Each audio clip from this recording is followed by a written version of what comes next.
తీర్థయాత్రలు ముగించుకొని తిరిగి ఇంటికి వచ్చాక పాటించవలసినటువంటి నియమాలేంటి? ఈ నియమాలు పాటించడం వల్ల కలిగే ప్రయోజనం ఏంటి?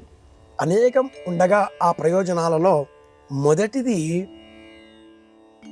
తాను ఏ పుణ్య బలాన్ని అయితే తీర్థయాత్రల ద్వారా సముపార్జించుకొని వచ్చాడో ఆ పుణ్యబలమంతా నాదే అని ఆలోచించకుండా మనదే అని అందరికీ అందించడం.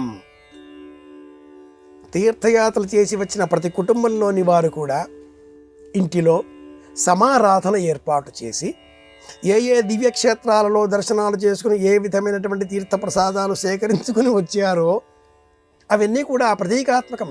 నిజంగా సేకరించుకుని వచ్చింది పుణ్యబలం. ఇంటిలో శివారాధన లేక ఏ దైవాన్ని విశ్వసిస్తారో ఆ దైవతారాధన చేసి భోజన సంతర్పణలు చేసి అనంతరం ఆ విశేషాలు అందరికీ కూడా పౌరాణిక కథనం వలె చెప్పడం, ఇది ముఖ్యం. ఎక్కడెక్కడికి వెళ్ళారు, ఏమేం చేశారు, ఏమేం చూశారు, ఎటువంటి తీర్థక్షేత్రాల దర్శనం జరిగింది, ఇవన్నీ కూడా బలరాముడు చెప్తాడు. వృద్ధకన్యా వృత్తాంతం చదివితే ఎంత అద్భుతంగా అనిపిస్తుందో మహాభారతంలో. వివాహం కాకుండా ఒక కన్యక తపస్సు చేస్తూ చేస్తూ చేస్తూ మరణ సమయం ఆసన్నం కావడంతో వివాహం కాకుండా అలా చనిపోవచ్చునా? చనిపోకూడదు. ధర్మశాస్త్రం వివాహం చేసుకోకుండా అమ్మాయి చనిపోకూడదు, వివాహం చేసుకోకుండా అబ్బాయి కూడా మరణించకూడదు. వివాహం గృహస్థ ధర్మం శ్రేష్టం. తీర్థయాత్రల అనంతరం ఆ విశేషాంశాలన్నీ కూడా బలరాముడు పూచగుచ్చుంటిగా వివరిస్తూ ఉంటాడు. విషయంలోకి వచ్చేస్తే, తీర్థయాత్రలు చేసిన వారు ఇంటికి వచ్చిన బంధువులందరికీ కూడా భోజనాదికాదులు ఏర్పాటు చేసిన తర్వాత సత్సంగం ఏర్పాటు చేయాలి.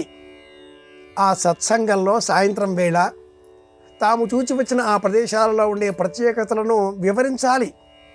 అనంతరం ఆ అతిథులు వెళ్ళిపోయే సమయంలో ఎవరికి వారు ఏ ఏ క్షేత్రాలకు వెళ్ళాలి అనే అభిరుచిని వారు వెలిబుచ్చుతారో అలాంటి వారికి ఆ క్షేత్రాల నుంచి తాము తీసుకువచ్చిన రక్ష దారాన్ని కట్టాలి.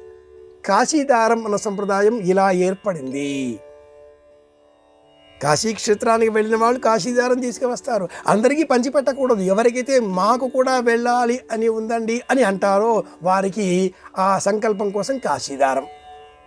అలాగే శ్రీశైలం, అలాగే తిరుపతి, ఏ క్షేత్రమైనా కూడా తీర్థయాత్రకు వెళ్ళిన వారు ఆయా క్షేత్రాల నుంచి తాము దర్శించి సేకరించి తీసుకుని వచ్చిన ఆ పుణ్యఫలాన్ని అందరితో పంచడం అనేది మొదటి ప్రయోజనం కాగా, రెండవ ప్రయోజనం ఆ ప్రాంతాలలో ఉన్నటువంటి విజ్ఞానిక అంశాలను, వైజ్ఞానిక కొత్త సందర్భాలను తెలుసుకొని వాటిని తన పిల్లలకు, చుట్టుపక్కల వారికి, సంఘానికి, సమాజానికి తెలిసేటట్లుగా చేయడం.